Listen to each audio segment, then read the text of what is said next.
नमस्कार। स्वागत है आप सबका राजनीति के इस अखाड़े में। मेरा नाम है अजय सेतिया। मित्रों, राहुल गांधी को दिल्ली में दायर एफआईआर की कोई परवाह नहीं है। वैसे 5 धाराओं में केस दर्ज हुआ है, जिनमें अधिकतर 10 साल की सजा उन्हें हो सकती है। राहुल गांधी पर वैसे अब तक 27 मुकदमे दायर हो चुके हैं और कांग्रेस ने कहा है उन्हें कोई फर्क नहीं पड़ता। पहले भी 26 मुकदमे दायर हैं, लेकिन जो बाकी सारे मुकदमे हैं वे मोटे तौर पर मानहानि के मुकदमे हैं।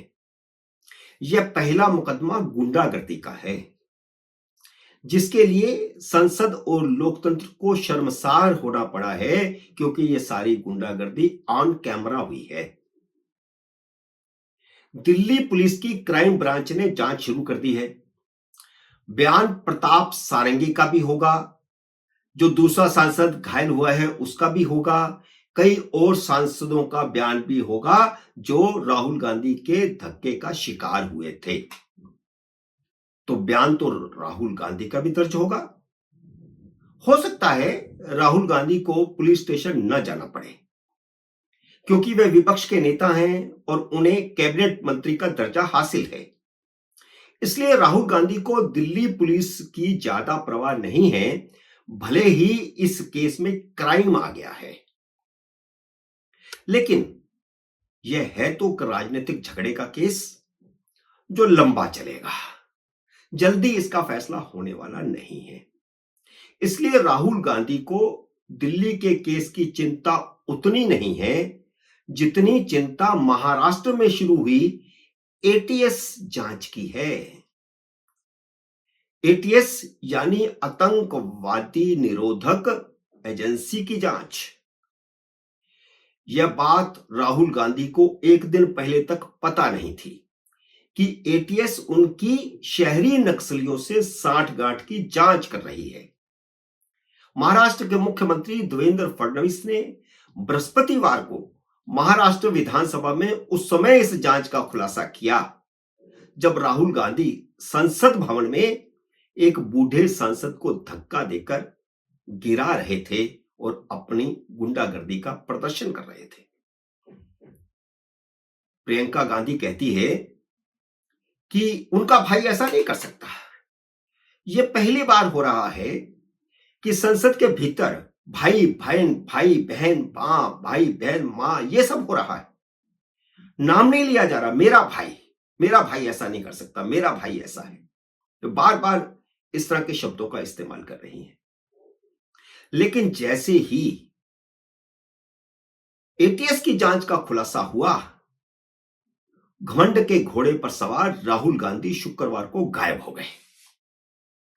संसद सत्र का आखिरी दिन था, उन्हें हाजिर रहना चाहिए था और लोकसभा में विपक्ष का नेता ही गायब था। वंदे मातरम के समय वह मौजूद नहीं थे। यह आश्चर्यजनक है। महाराष्ट्र के मुख्यमंत्री देवेंद्र फडणवीस ने सिर्फ इशारा किया है, बाकी इबारत राहुल गांधी खुद समझ गए, इसलिए वह गायब हो गए।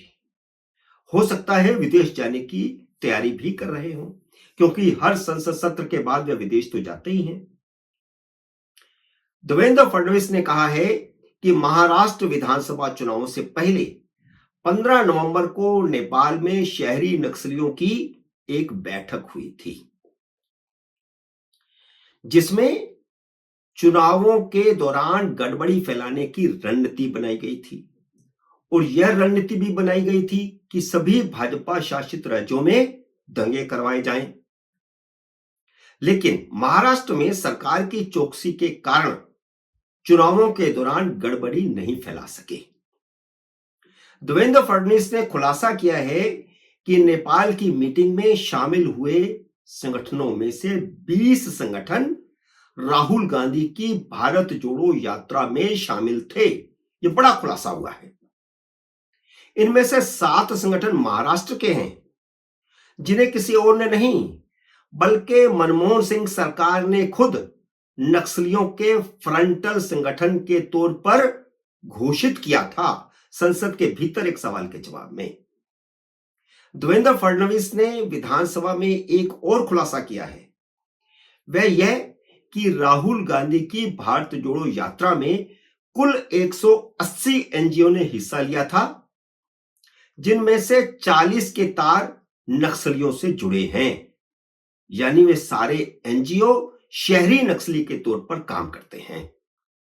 और उन 40 संगठनों की सूची महाराष्ट्र की कांग्रेस एनसीपी सरकार के समय, पिछली सरकार नहीं, उससे पहले जो सरकार थी, पहले देवेंद्र फडणवीस के मुख्यमंत्री बनने से पहले जो एनसीपी और कांग्रेस की सरकार थी, उस समय के गृह मंत्री आर पाटिल ने सदन के भीतर उन 40 संगठनों की सूची जारी की थी जो शहरी नक्सली हैं, जो नक्सलियों को पर्दे के पीछे से बौद्धिक मदद करते हैं, उनका शहरों में रहकर के बचाव करते हैं, आर्टिकल लिख करके, भाषण दे करके, जिन्हें बाद में राहुल गांधी ने भारत जोड़ो यात्रा में शामिल होने का न्योता दिया था।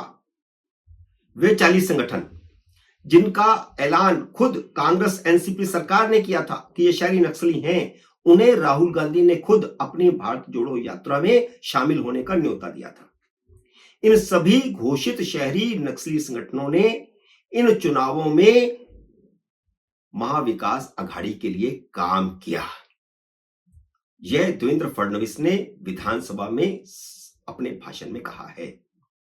देवेंद्र फडणवीस सरकार ने यह सारा खुलासा तब किया जब वह शहरों में नक्सलियों के फ्रंटल संगठन के तौर पर काम करने वाले संगठनों के खिलाफ बिल पेश कर रहे थे।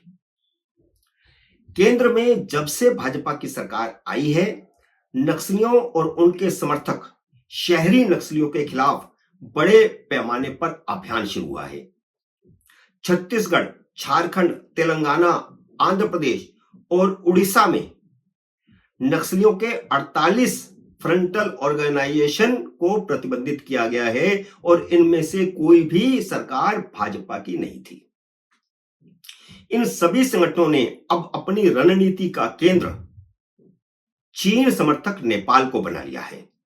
बैठकें सारी नेपाल में होती हैं। शहरी नक्सली यहां पर कोई बैठक नहीं करते क्योंकि मोदी सरकार ने उनके खिलाफ अभियान शुरू कर दिया है और उन पर निगाह रखी जा रही है। राहुल गांधी की नेपाल यात्राएं भी इसीलिए विवादों में रही हैं। राहुल गांधी की भारत जोड़ो यात्रा के दौरान महाराष्ट्र के वासिम में नेपाल का राष्ट्रीय गीत भी बजाया गया था। आप ध्यान करिए कि राहुल गांधी की भारत जोड़ो यात्रा में नेपाल के नक्सली, शहरी नक्सली भी शामिल थे, इसलिए नेपाल का राष्ट्रीय गीत गाया गया था, जिसे बाद में राहुल गांधी ने रोका और फिर राष्ट्रीय गीत गाया गया। भारत जोड़ो यात्रा से पहले राहुल गांधी ने दिल्ली में देश के कई एनजीओ की बैठक बुलाई थी, जिसका आयोजन योगेंद्र यादव ने किया था। यात्रा की कमान भी योगेंद्र यादव के हाथ में थी। योगेंद्र यादव ही नक्सल समर्थक एनजीओ से तालमेल बिठा रहे थे।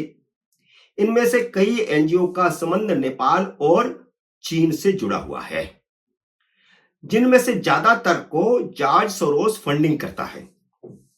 जॉर्ज सोरोस के प्रतिनिधि सलील शेट्टी को भी भारत जोड़ो यात्रा में देखा गया था।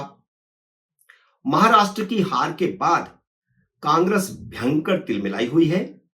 कांग्रेस समर्थक उन्हीं शहरी नक्सलियों ने अमित शाह के भाषण से आगे पीछे का हिस्सा काटकर कांग्रेस को देश भर में दंगे फैलाने का हथियार सौंप दिया है। वरना अमित शाह ने जब भाषण दिया था उस समय कांग्रेस ने इस तरह का कोई रिएक्शन नहीं किया था। 12-14 घंटे के बाद उनको किसी ने काट पीट करके यह अंश दिया और उसके बाद उन्होंने हल्ला खड़ा कर दिया। अंबेडकर के नाम पर कांग्रेस की सारे देश में हिंदुओं को आपस में लड़ाने और दंगे करवाने की साजिश है, जिसका खुलासा किसी और ने नहीं, खुद कांग्रेस अध्यक्ष मल्लिकार्जुन खड़गे ने किया है और यह कहकर के किया है कि सारे देश में आग लग जाएगी। उन्होंने यह बयान संसद भवन के भीतर मीडिया में ऑन रिकॉर्ड दिया है।